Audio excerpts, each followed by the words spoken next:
देखो रियलिटी मेरे को बतानी बहुत जरूरी है।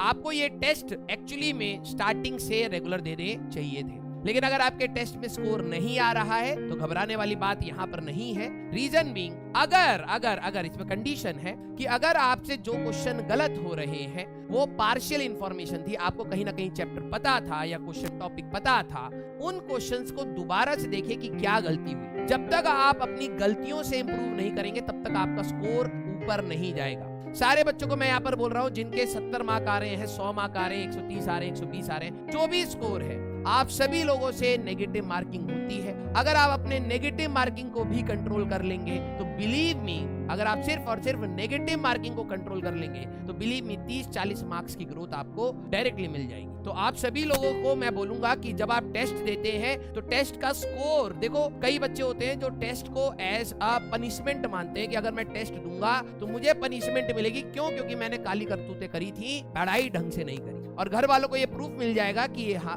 इसने पढ़ा नहीं इसलिए मार्क्स कम आ रहे। लेकिन जो बच्चा टेस्ट को अपने करिकुलम का ही पार्ट मानता है, उसको एक लर्निंग प्रोसेस ही मानता है, उसके ग्रोथ धीरे धीरे होती है।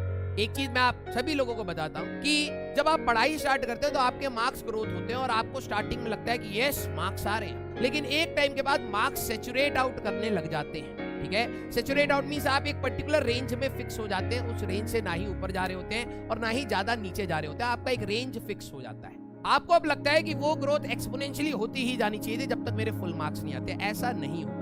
हर बच्चे का एक अपना एक सेचुरेशन पॉइंट होता है, उस सेचुरेशन पॉइंट को आपको समझना है कि ये एक पड़ाव है। इसलिए कहते हैं आप स्टार्टिंग से टेस्ट दीजिए। जब आप टेस्ट देते हैं तो आपको एक पता लग जाता है कि आपका सेचुरेशन पॉइंट कहाँ आ रहा है, भले वो 120 आ रहा है, 150 आ रहा है, 170 आ रहा है, 200 आ रहा है या 30, 40 कुछ भी। जब आपको एक बार सेचुरेशन पता लगता है फिर उसके बाद स्टडी होती है कि आपकी गलतियां कहाँ हो रही हैं।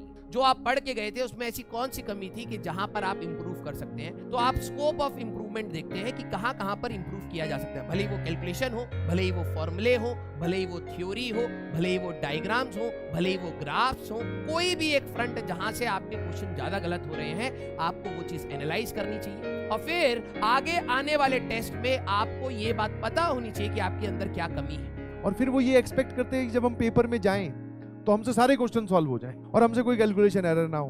तो भैया उसके प्रोपोर्शन में आपको